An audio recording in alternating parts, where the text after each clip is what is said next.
몇 가지만 간략하게 말씀드리겠습니다. 오늘까지 5분의 신임 목사님들의 설교를 우리가 들었습니다. 그동안 이 전도사로서 강한 훈련도 받고 또 설교도 하고 그래서 그런지 한 분도 빠짐없이 잘 준비하면서 성도님들에게 은혜를 끼치는 그러한 설교 시간을 이렇게 우리들에게 전해주셨는데, 오늘도 참 어려운 주제지만 아주 어렵지 않게 그러나 또 깊이 있는 그런 긴 말씀을 오늘 주셨습니다. 진심으로 감사드립니다.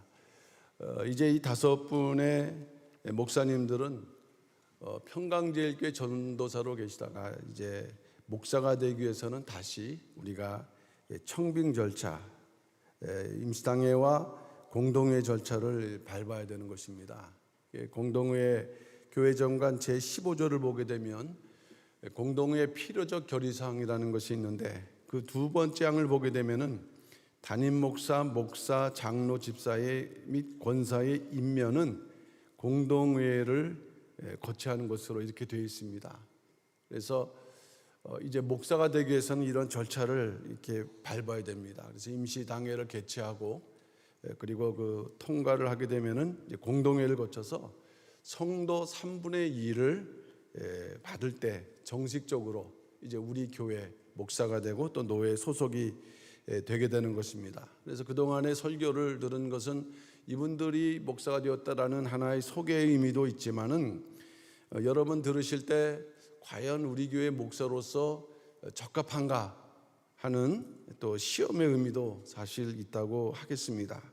이제 곧 늦지 않은 시기에 우리는 공동회 그 개최 일정을 정해서 먼저 임시당회를 통해서 이제 결의를 하고, 그리고 공동회를 개최하게 되면은 성도님들께서는 또 각자의 의견을 이렇게 표현해 주시는 그런 절차가 진행되겠습니다. 그렇게 아시고 공동회가 개최되면은 빠짐없이 참석을 해주기를 부탁드립니다.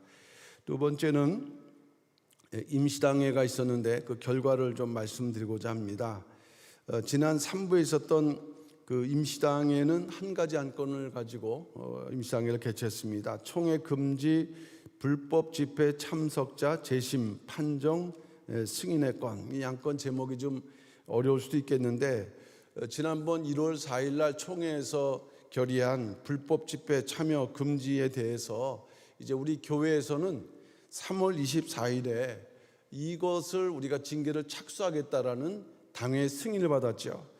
그리고 4월 21일 날에 1차에 대한 437명에 대한 징계 의결 승인이 있었습니다. 그리고 다시 소명을 하라 이렇게 한 그것이 이제 437명 중에서 409명이 소명을 했고 28명은 소명을 하지 않았습니다. 그러나 내용을 본즉 409명 소명한 자들 중에도 대체로 거의 동일한 내용으로 일괄 소명, 그러니까 본인의 의견이 아니라 누가 써준 거를 그냥 이렇게 제출하는 그런 형식으로 했거나, 또 했다 할지라도 사실관계가 틀린 그러한 허위 그 사실을 소명함으로써 결국 이번 당회에서는 409명에 대한 최종 의결을 승인했습니다. 그리고 소명하지 않은 28명 포함해서 총 437명이 이제 그 대상이 되는 것입니다. 이 징계 의미는 이제 근신부터 시작되지만 이분들이 계속 불법 집회에 참석을 하게 되면은 최종 그 기간이 늘어나면서 최종 중징계에 처해지는 그런 구조로 되어 있기 때문에 앞으로 이런 불이익 당하지 않도록 이 불법 집회에 참여하지 않는 그러한 일들이 있어야 될 것을 이 시간을 통해서 말씀을 드립니다. 더 이상의 소명 절차는 없어요. 437명. 마지막 세 번째는 출입금지 가처분 관련 이 탄원서에 대해서 말씀드립니다. 그 현재 이탈 측에서는 자신들이 교회 출입을 방해받고 있다. 다시 말하면 방해 금지 가처분을 신청을 했습니다.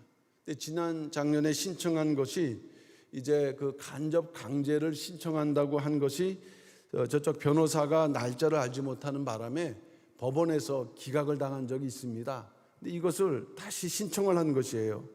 그래서 이제 그 결과가 이제 나올 텐데 이 결과가 좀 늦어진다고 최근에 이 이탈측 교인들 서명을 받아서 법원에 탄원서를 이렇게 제출한 것 같습니다. 그 내용인즉슨 빨리 그 결정을 해달라 이런 내용이라고 합니다. 뭐 법원에 사정이 있을 텐데 하여튼 이런 요청을 했어요. 그러면 이것에 대해서 우리는 어떻게 해야 되는가? 이제 우리 쪽 변호사의 그 요청이 왔습니다. 이것에 대해서 우리가 가만히 있으면 안 되고 그 교회 입장을 밝히는 성도들의 탄원서로 이것을 대응해야 된다고 합니다. 그러니까 우리도 탄원서를 이제는 써야 되는데 왜 저들이 나갔고 그다음에 지금 이 상황이 어떤 상황인가 하는 그러한 것을 이제 우리가 양식을 만들어서 또 우리가 탄원을 받아갖고 법원에 제출하고자 합니다. 성도님께서는 빠짐없이 작성해 주시고 이제 여기에 공동회 회원이 있고 또 회원이 아닌 분도 있어요.